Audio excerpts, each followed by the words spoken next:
आदाब नाज़रीन, इल्म की बुनियाद की आज की इस किस्त में आपका खैर मक़दम है। आइए आज हम आपको हैदराबाद ले चलते हैं, जो कि 400 बरस पुरानी तारीख़ी शहर है, तारीख़ी ज़मीन है।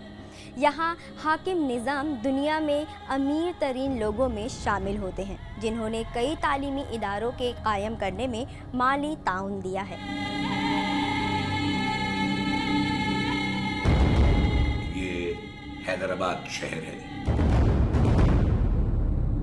400 साल कदीमी शानदार तारीख है इसकी। हैदराबाद के फरमान रवाओं ने, जिन्हें निज़ाम कहा जाता है,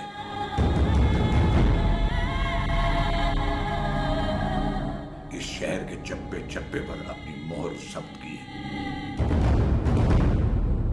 उनकी बनवाई हुई शानदार इमारतें हैदराबाद की इक़्तिसादी खुशहाली का पता देती। आसिफ जाही फरमान रवाओं ने अपनी रयाया की बहबूदी और बेहतरी के लिए वो सब कुछ किया जो जरूरी था। यहाँ की हीरे की कानें दुनिया भर में मशहूर हैं। कहा जाता है कि कोहिनूर हीरा यहीं के कानों से बरामद हुआ था। यहाँ के अजाइब खाने में निज़ाम के दौर के जेवरात देखने वालों को मबहूत कर देती हैं।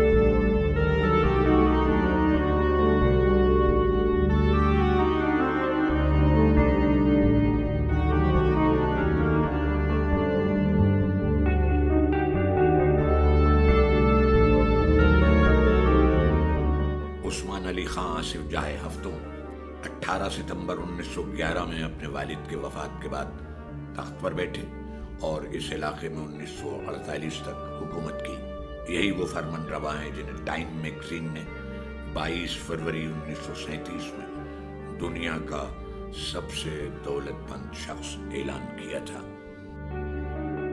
मीर उस्मान अली खां को तालीम से बड़ी दिलचस्पी थी।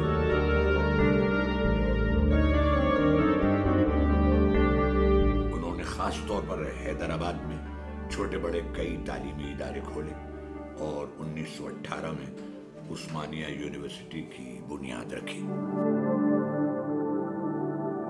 इस यूनिवर्सिटी को कायम करने के लिए निज़ाम ने 36 लाख रुपए का अतिया दिया था और ये मुल्क की पहली यूनिवर्सिटी थी जहां उर्दू को जरिए तालीम बनाया गया। ये मेडिकल कॉलेज की शानदार इमारत है। इस कॉलेज ने 1929 में अपना काम शुरू किया था, लेकिन ये कॉलेज अब उस्मानिया यूनिवर्सिटी के ज़ेरे एहतमाम नहीं, बल्कि NTR university of health sciences के तहत काम कर रहा है। इसी कदीम शहर में उस्मान अली ने 1918 ईस्वी में उस्मानिया यूनिवर्सिटी कायम की। इस यूनिवर्सिटी की खुसूसियात ये है कि यहाँ ज़रियाए तालीम उर्दू थी। ये दक्कन की एक बड़ी यूनिवर्सिटी में शामिल होती है। इस यूनिवर्सिटी में लगभग 3 लाख तालिबा इल्म मुख्तलिफ शोबों में तालीम हासिल करते हैं। 1600 एकड़ में फैली हुई ये उस्मानिया यूनिवर्सिटी अपनी शानदार शाही नौइयत के तामीरात के लिहाज से भी मुनफरिद है। आइए इस यूनिवर्सिटी पर एक निगाह डालें और इसके बारे में मालूमात हासिल करें।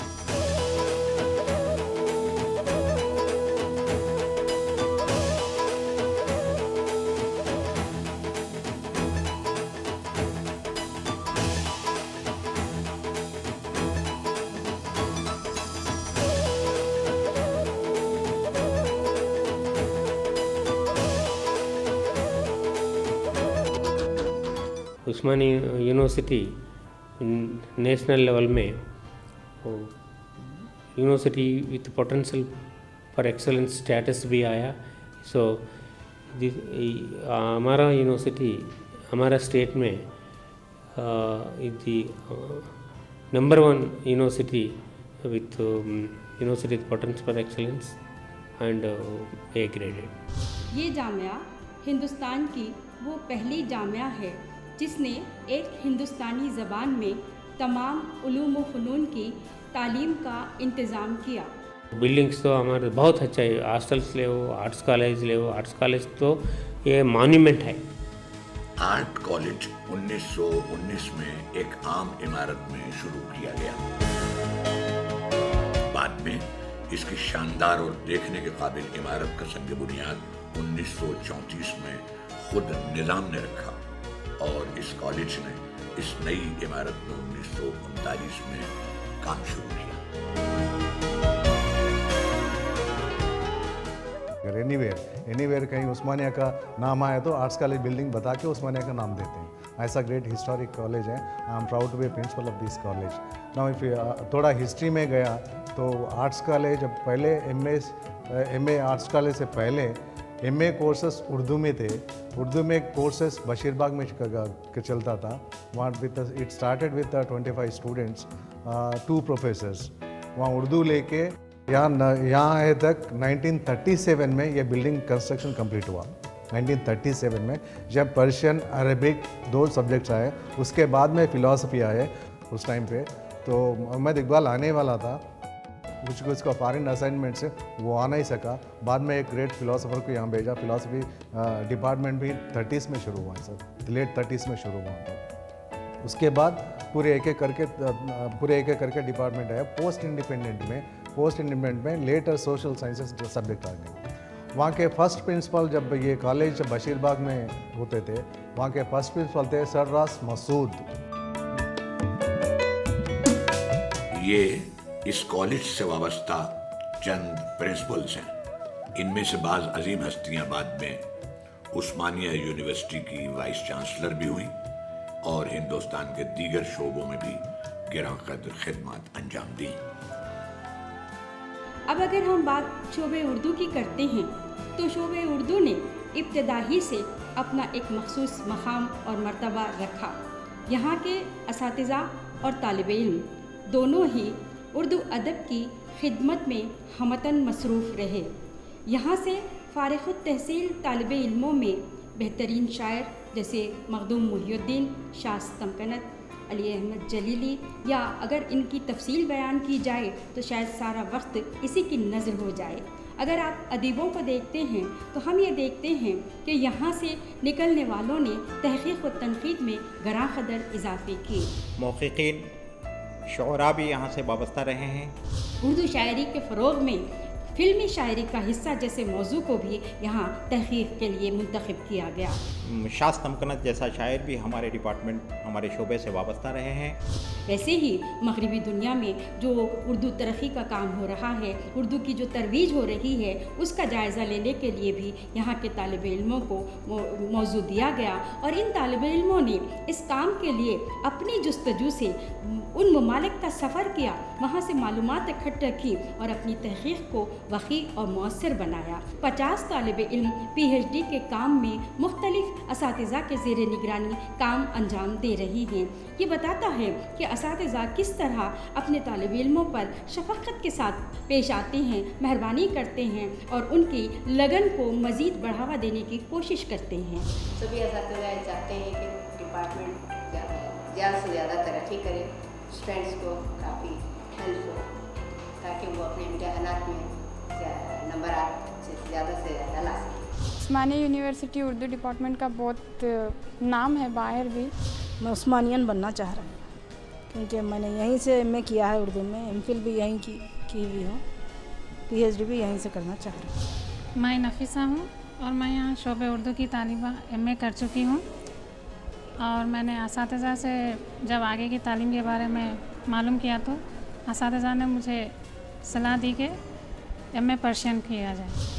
रिसर्च करते हुए मैं पढ़ना चाह रहा हूँ और आगे नौकरी करना चाह रहा हूँ, मुल्क और कौम की खिदमत करने की। पूरी जानकारी हासिल करने के लिए मैं उर्दू ली हूँ ताकि मैं दूसरों तक और पहुँचा सकूँ कि उर्दू क्या है। जो मैंने नहीं जाना है वो मैं जानूँगी और दूसरों तक पहुँचाऊँगी कि उर्दू के फ़ायदे क्या है और इसमें क्या हम कर सकते हैं। यहाँ के जो पढ़ाने वाले असातिज़ा हैं काफ़ी अच्छे हैं और तलबा के साथ काफ़ी कोऑपरेट करते हैं। हर एक छोटी छोटी चीज़ को हम समझाते हैं कि कैसा करना चाहिए, क्या करना चाहिए, आगे कैसा बढ़ना चाहिए। जो भी पूछा जाए उसकी अच्छी सलाह और मशवरा देते हैं। कि उस्ताद बहुत ही अच्छे, नेक दिल और खुश मिजाज हैं। बहरहाल शोबे उर्दू एक फ़ाल और जानदार शोबा है जो तहक़ीक़ और तनक़ीद की सिमत में अपने तौर पर इजाफे की कोशिशों में मुनहमिक है।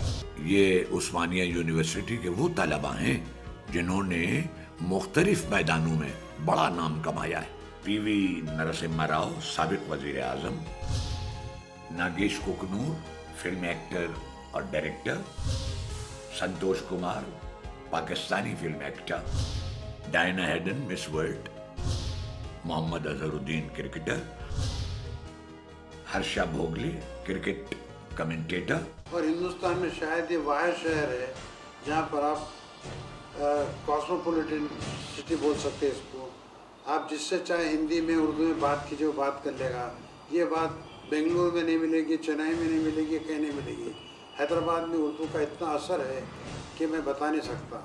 क्योंकि जैसा कि आप जानते हैं, आज़ादी से पहले हमारी सरकारी ज़बान भी उर्दू थी, उस्मानिया यूनिवर्सिटी भी उर्दू थी। ये मुसलमानों की ज़बान नहीं थी। जितने बड़े कायदीन हैं, आज हमारे मनमोहन सिंह साहब भी जितनी अच्छी उर्दू जानते हैं, हम नहीं जानते उतनी अच्छी उर्दू। तो इस तरह यहाँ के जो सीनियर हिंदू मुस्लिम कायदीन रहे हैं, वो उर्दू से बहुत अच्छे तरह वाकिफ़ रहे हैं। उन्होंने तालीम हासिल की है। उर्दू में इतनी थी कि मेडिकल हो, इंजीनियरिंग हो, हर सब्जेक्ट में यहाँ पे तालीम हुई। और इससे सैकड़ों, हज़ारों, लाखों लोग फारिग होकर निकले, पाकिस्तान चले गए। और यहाँ का जो कीमती ज़ख़ीरा उर्दू का था, पाकिस्तान मुंतकिल हो गया। जब 1918 में यूनिवर्सिटी स्टार्ट हुआ, first university which started in Urdu medium up to PG तक। जब साइंस, सोशल साइंस, आर्ट्स पूरा उर्दू में ट्रांसलेट करके बुक्स भी है हमारे लाइब्रेरी में। बहुत बुक्स है यूनिवर्सिटी लाइब्रेरी में, उर्दू मीडियम का बुक्स। तो including science we have Urdu medium books. Till independence 1950s तक उर्दू मीडियम चला है इधर। बाद आज़ादी के बाद हम ये देखते हैं कि जिस तरह मुल्क की सूरत हाल बदली, उसने इस यूनिवर्सिटी के जो तालीमी निज़ाम था उसको भी मुतासिर किया। यहाँ ज़रिए तालीम बदला गया और हालात बदलते चले गए, लेकिन शोबे उर्दू ने अपनी जो रिवायत थी उसकी पासदारी की पूरी कोशिश की और आज तक भी ये शोबा इसमें मसरूफ़ और मुनहमिक है। हैदराबाद को बेस मिल गया। उस्मानिया यूनिवर्सिटी का क़याम का मकसद ये था निज़ाम का कि ये उस वक़्त की नेशनल लैंग्वेज है। सारे लोग उर्दू में बात करते थे। हमारी जंग आज़ादी की तहरीक उर्दू में चलती रही और मुकम्मल ज़बान थी। पहली यूनिवर्सिटी है जिसमें मुकम्मल तालीम होने लगी थी और इतनी बड़ी यूनिवर्सिटी थी, इंटरनेशनल फेम हो चुका था। यहाँ से पढ़ के निकल के लोग जाके बड़े बड़े ओहदों पे गए। ये कॉलेज में अभी तो 24 डिपार्टमेंट्स है। 15 department are supported by UGC in the name of DRS, in the name of CAS। अच्छा फंड्स है पूरे डिपार्टमेंट को। और डिपार्टमेंट में रिसर्च भी चल रहा है। पूरे MA कोर्सेज में, 24 MA कोर्सेज में हमारे पास 2000 स्टूडेंट्स है। That includes boys and girls. और एक 300 डिप्लोमा स्टूडेंट्स है और एक 500 PhD स्टूडेंट्स हैं हमारे पास।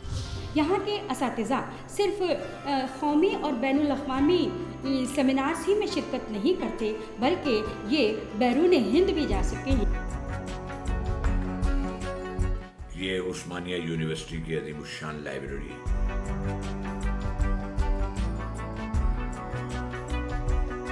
इसमें कोई 5 लाख किताबें हैं मुख्तलिफ मौज़ूआत पर।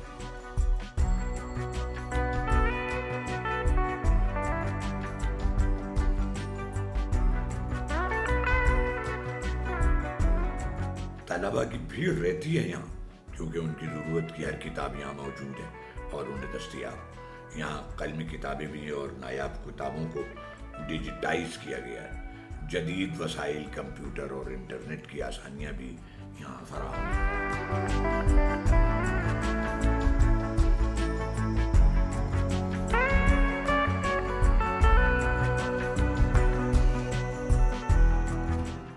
उस्मानिया यूनिवर्सिटी में 4000 foreign students are studying. So country में पुणे यूनिवर्सिटी के बाद लार्ज नंबर ऑफ ज़्यादा फॉरेन स्टूडेंट्स हमारा यूनिवर्सिटी में है। हम सेपरेटली फॉरेन स्टूडेंट्स के लिए एक हॉस्टल भी बनाया। इंटरनेट में देख के यहाँ पर हमारे पास फॉरेन स्टूडेंट्स इतने आ रहे हैं कि एक 24 डिपार्टमेंट्स में कम से कम 15 डिपार्टमेंट है। Every year there are 30 to 40 students are taking admission in MA courses, foreign students. Particularly Arabic Persian में भी यहाँ उसका मदर टंग वहाँ होके यहाँ MA कोर्सेस अरबिक पर्शियन में भी ले रहे हैं स्टूडेंट्स, फॉरेन स्टूडेंट्स। हमारे पास इतने लोग आते हैं अरब कंट्री से और पर्शियन कंट्री से, तो ये डॉक्यूमेंट्स देखने के लिए आते हैं, डॉक्यूमेंट्स पढ़ने के लिए आते हैं। सो अभी भी वहाँ रिसर्च चल रहा, उसका प्रिजर्वेशन चल रहा। रिसर्च का एक टीम है वहाँ पर, उर्दू के और अरबिक के, पर्शियन के पूरे टेक्स्ट वहाँ पर। ट्रांसलेशन के लिए अदर डिपार्टमेंट नहीं, स्पेशली फॉर अरबिक ट्रांसलेशन के लिए एक दायरतुल मारिफ एक सेंटर है, इसको डायरेक्टरेट भी है। सो पुराना स्क्रिप्ट्स लेके उसको प्रिंट करके पॉपुलराइज करते हैं। ये दायरतुल मारिफ उस्मानिया की इमारत है। ये हिंदुस्तान और उस्मानिया यूनिवर्सिटी का एक ऐसा शोबा है जिसकी धूम सारी इल्मी दुनिया में है। वजह यह है कि इस इदारे ने अरबी की बाद ऐसी किताबें शाये की हैं जिनकी इल्मी दुनिया में बड़ी पजीराई हुई। इसके कुतुब खाने में बड़ी तादाद में कलमी नुस्खे हैं। ये क़वामुल अक़ाइद का कलमी नुस्खा है। इसमें हज़रत ख्वाजा निज़ामुद्दीन औलिया के मलफूज़ात महफूज हैं। इसका उर्दू तर्जुमा शाये हो चुका है। ये तेलुगु की कलमी तहरीरें हैं।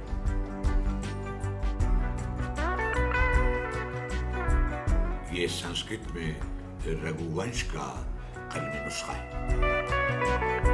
इसके बानियों में मौलाना अनवारुल्लाह साहब फारूकी रहमतुल्लाह अलैह और निज़ाम सादिस 6वें निज़ाम मीर महबूब अली ख़ान साहब शामिल हैं और दीगर उलमा भी शामिल हैं। इस इदारे का असल मकसद जो हमारा वर्सा है, कीमती वर्सा, इसकी हिफाजत की जाए, इसको प्रिजर्व किया जाए। हिंदुस्तान के जो निज़ाम थे, जो सबसे ज़्यादा मालदार थे, उन्होंने सोचा कि ये इल्म की कैसी हिफाजत की जाए। अगर इसकी हिफाजत नहीं की जाएगी तो ये ज़ाया हो जाएगा।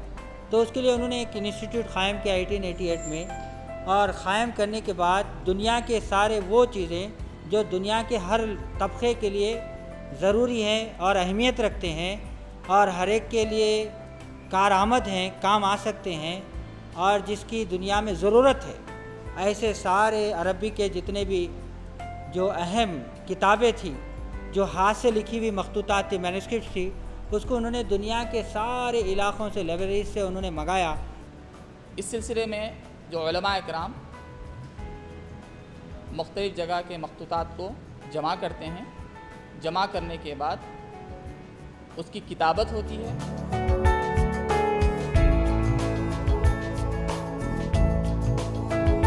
ये एक बेनियाज शोबा है, इसका अपना मतबा है।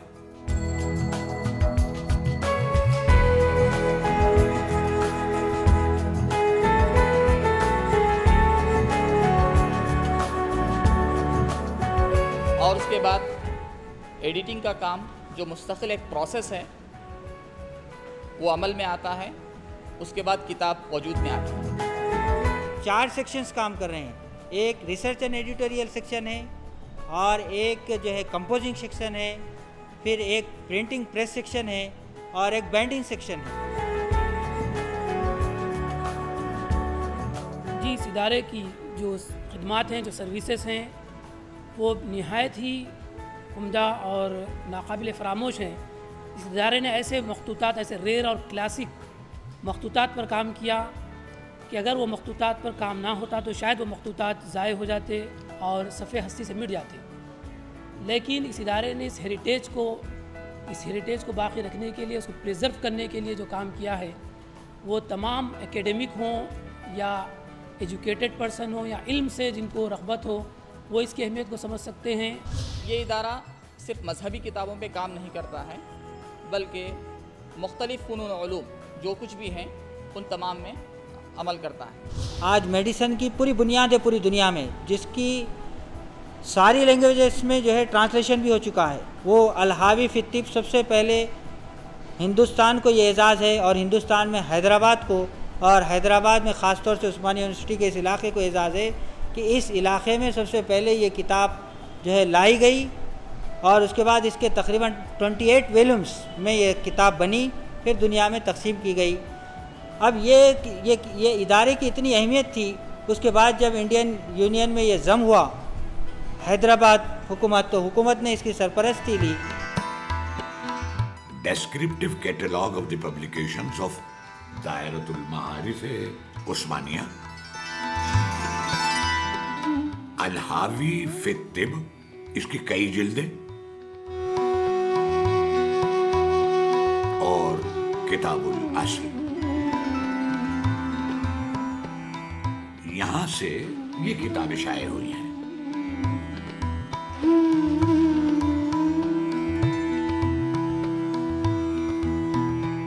मसलन किताबुल हावी फी तिब, तिब के मैदान में बहुत बड़ी किताब है, 25 जिल्दों में उसको शाये किया गया है। और इसके अलावा ज्योग्राफ़ी है और तारीख़ है और दूसरे जो उलूम व फ़नून हैं उनमें भी इस इदारे ने बहुत बड़ा कारनामा अंजाम दिया है।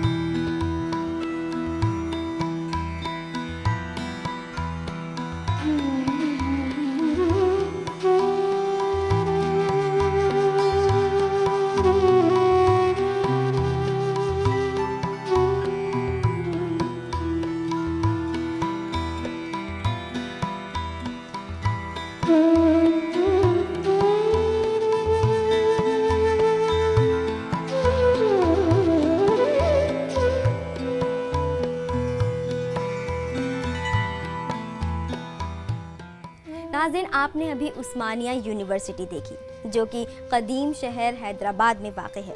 हिंदुस्तान का ये एक तरक्की याफ्ता शहर है, जहाँ निज़ाम की बनाई हुई शानदार इमारतें आसमान छू रही हैं। इस वसी और अरीज़ यूनिवर्सिटी में करीब 20,000 मुसलमान तालिब इल्म तालीम हासिल कर रहे हैं, जो यहाँ तहज़ीब और तमद्दुन के साथ पढ़ते लिखते हैं। इस यूनिवर्सिटी की बाज़ दीगर खुसूसियात के बारे में भी हम बात करेंगे, लेकिन अपनी अगली किस्त में। तब तक कीजिए हमारा इंतज़ार। खुदा हाफिज़।